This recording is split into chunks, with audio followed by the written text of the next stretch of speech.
My grandmother, Ruby Hatfield, grew up in a Kentucky farmhouse with no electric bill at all, not a small one, none.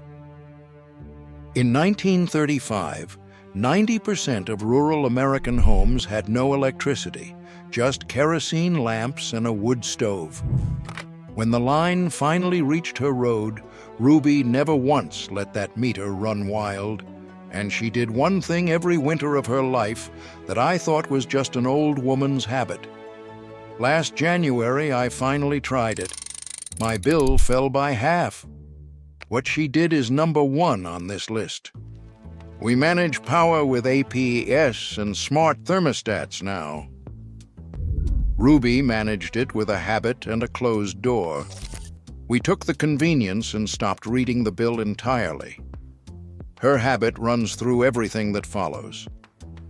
Number 17 costs nothing to fix and quietly runs up about $120 a year while you sleep. Number 14 is one machine that eats as much power as your refrigerator, washer, and dishwasher combined. And number 1 is Ruby's trick, the one that halved my bill. These 20 habits aren't about sitting in the dark. They're about refusing to pay for power you never use. Hit that subscribe button. Let's count them down. Number 20, read your own meter. This is where I started, and it costs nothing but a flashlight. For 1 week, you walk out and read the meter yourself, same time every day, and write the number in a notebook. The utility bill gives you one total a month and tells you nothing about where it went. Reading it daily shows you the shape of your own house. Electricity runs about 17.5 cents a kilowatt hour on average now, so every 100 kilowatt hours is roughly $17. Ruby read hers on the porch post every Sunday for 40 years. Not a chore. The truth in your own handwriting before you change a thing. Number 19, put an LED in every socket. This is the easiest money on the list, and it is permanent. An LED bulb uses about 75% less electricity than the old incandescent doing the same job, and it lasts for years. Lighting runs somewhere between 5 and 12% of a typical home's electricity. You do not do it all at once. You replace each bulb as it dies, and inside a year, the whole house is turned over. Ruby lit an entire farmhouse with kerosene until she was a grown woman, and she never got over how cheap a bulb was. Not a gadget, a one-time swap that keeps paying every night. Number 18, the switch reflex. Her whole generation had it wired in, and ours lost it completely. You leave a room, your hand goes to the switch. Not a decision. A reflex, drilled in so young, you cannot walk past a lit, empty room without your fingers moving. On its own, it is small money. What it actually does is change how you see the house. You start noticing every light burning for nobody. Ruby would cross a room to shut off a bulb that had been on 90 seconds. Her hand did it before her mind did. Not fussiness. The habit that makes every other habit on this list possible. Number 17, kill the phantom load. This is the money that vanishes while you sleep. Devices that are switched off still draw power all night. The cable box, the TV, the microwave clock, every charger left in the wall. Standby power accounts for 5 to 10% of a typical household's electricity, which runs somewhere around $120 a year, and, in some homes, $300. A single cable box drawing 20 watts around the clock costs about $30 a year to do nothing at all. You put the cluster on one power strip and flip it off at night. Ruby unplugged everything she owned, every time. Not superstition. $120 a year for a switch. Number 16. Unplug the second refrigerator. The one in the garage holding 6 drinks and a bag of ice is costing you real money. A secondary fridge runs around $66 a year on average, and an old one out in an unheated garage works far harder than that. It never turns off. It runs all night, all summer, every day of the year, for almost nothing in return. You consolidate into the kitchen and pull the plug.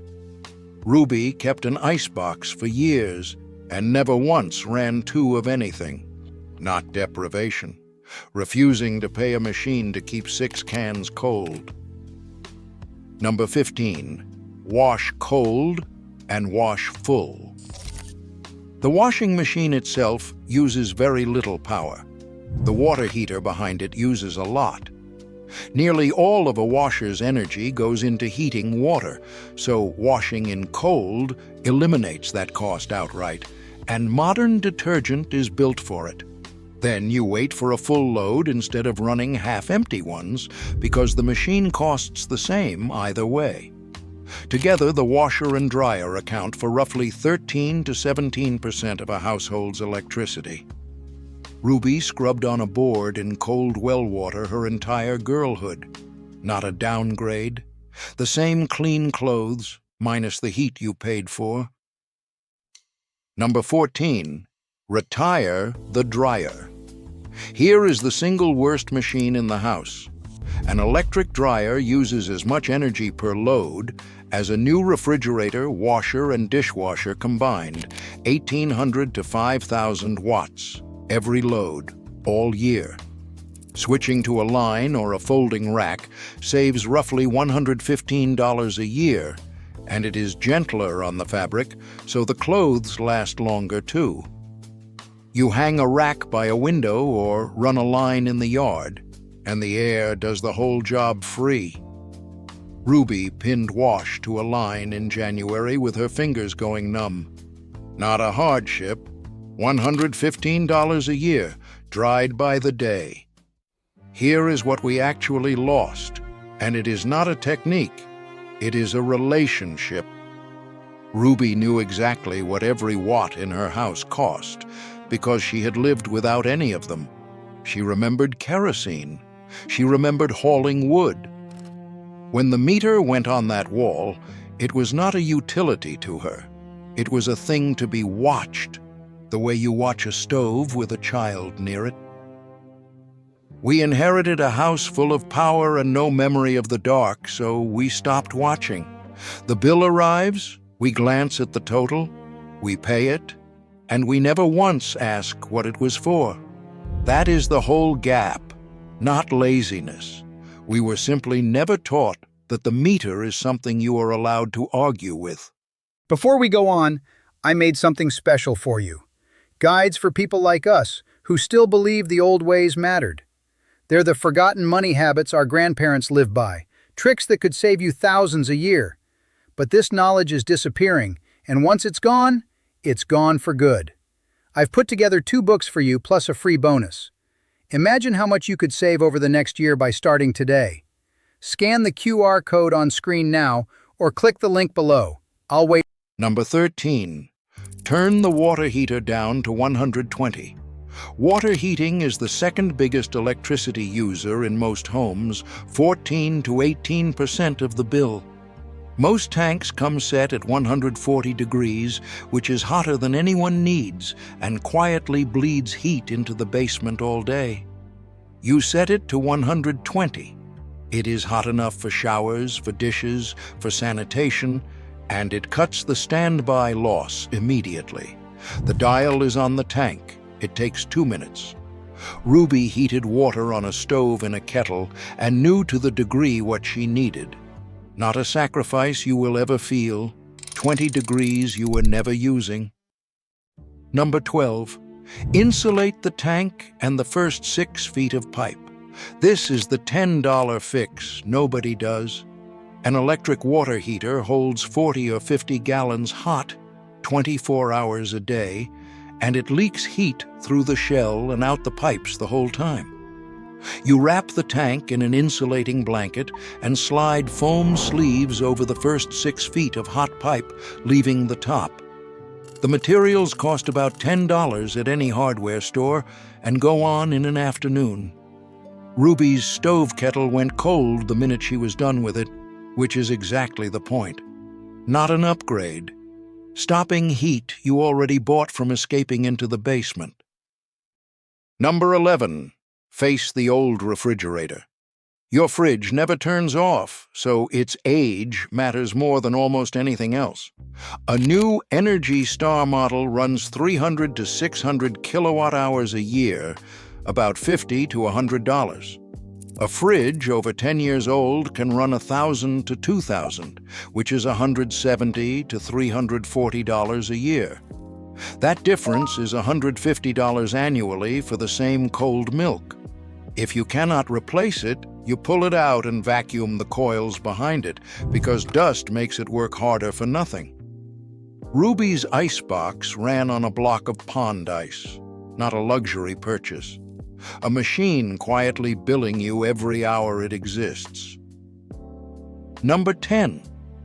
Cook small. The full-size electric oven heats a cubic foot of air to bake one potato, and in summer it heats your kitchen so the air conditioner has to fight it. You use the small appliance instead, a toaster oven, a slow cooker, a countertop unit, for anything that does not need the big box. An electric kettle draws 1,500 to 3,000 watts, but runs for 2 minutes instead of 40. Ruby cooked everything on one wood stove that was already burning to heat the room. Not a compromise, matching the size of the machine to the size of the job. Number 9. Run the heavy loads off-peak. If your utility offers time of use rates, this is free money for doing the same task later. Running the dryer, the dishwasher, and the washer after 9 at night or before 7 in the morning can cut the effective rate on those loads by 30 to 50%. The machines do identical work. You simply pay less for the electricity. You call the utility and ask whether you are on a time of use plan and what the windows are. Ruby did the heavy work at dawn her whole life, out of habit, not economics. Not a different chore, the same chore, at the cheaper hour. Number 8. Seal the leaks. Your house is spending money through gaps you can feel with the back of your hand. A gap under a door, an unsealed window frame, an outlet on an exterior wall. Every one of them is heat walking out in January and walking in every July. You buy weather stripping and a door sweep for a few dollars each and spend one Saturday. And check whether you qualify for the Federal Weatherization Assistance Program, which does the job free and averages about $6,800 in work. Ruby stuffed rags along her window sashes every autumn. Not a renovation. Closing the holes you are paying to heat. Now go back to the winter Ruby was 9, because this is where the trick was born. That farmhouse had 4 rooms and 1 wood stove and no power of any kind. When the cold came, her mother closed 3 of those doors and did not open them again until spring. The whole family, 6 people, lived in the kitchen. They ate there, sewed there, did homework there, and slept in beds dragged in beside the stove. The back rooms went to ice, and nobody cared, because nobody was in them. Ruby told me the other rooms still existed in winter the way the yard existed, real, but not somewhere you paid to keep warm. She was not being poor about it. She was doing the only arithmetic that has ever mattered with heat, and she carried it for the next 70 years, long after the meter went on the wall, and long after she could have afforded to warm the whole house. That is what I finally tried last January. Number 7. Work the curtains. This is free heating and free cooling, and it takes 10 seconds a day. In winter, you open the south-facing curtains while the sun is up and let it pour in, then close everything at dusk to hold the heat. In summer, you do the exact opposite. Close them against the sun during the day, open at night. Sunlight through glass is real heat you did not pay for, and it moves both directions.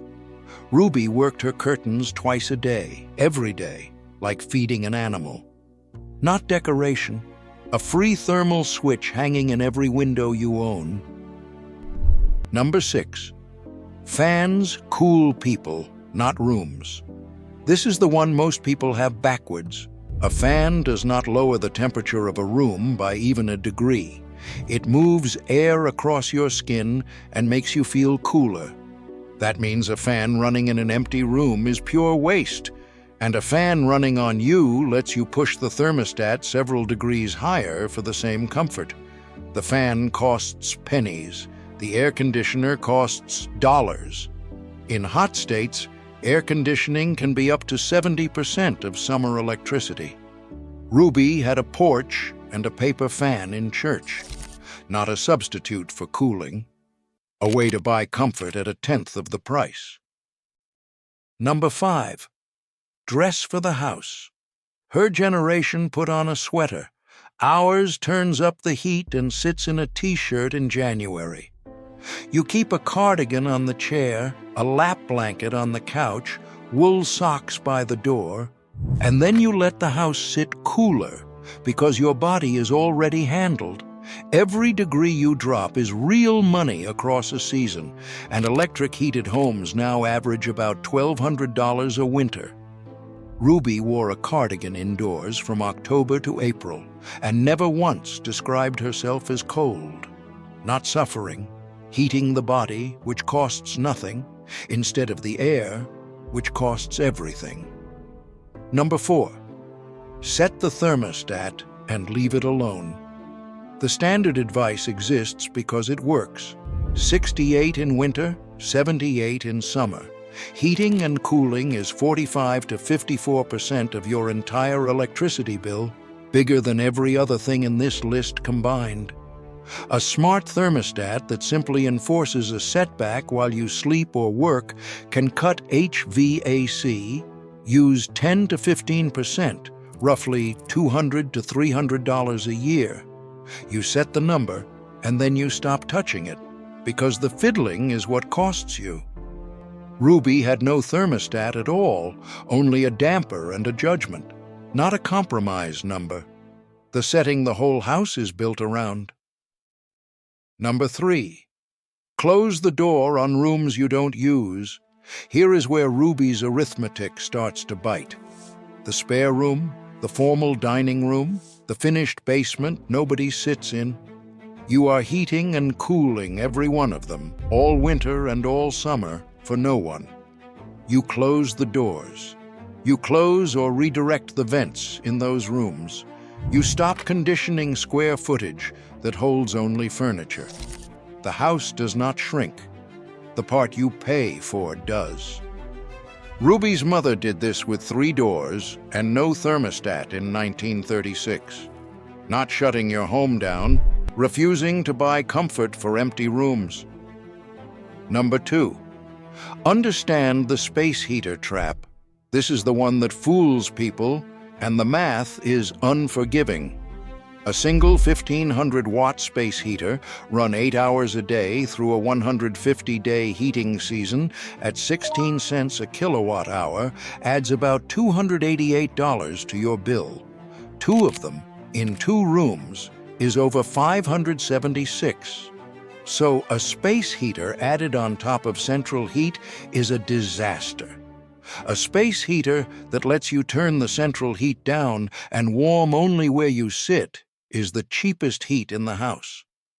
Ruby understood this instinctively because her stove was the only heat there was. Not a cheap fix, a tool that only wins when it replaces something bigger. Number 1.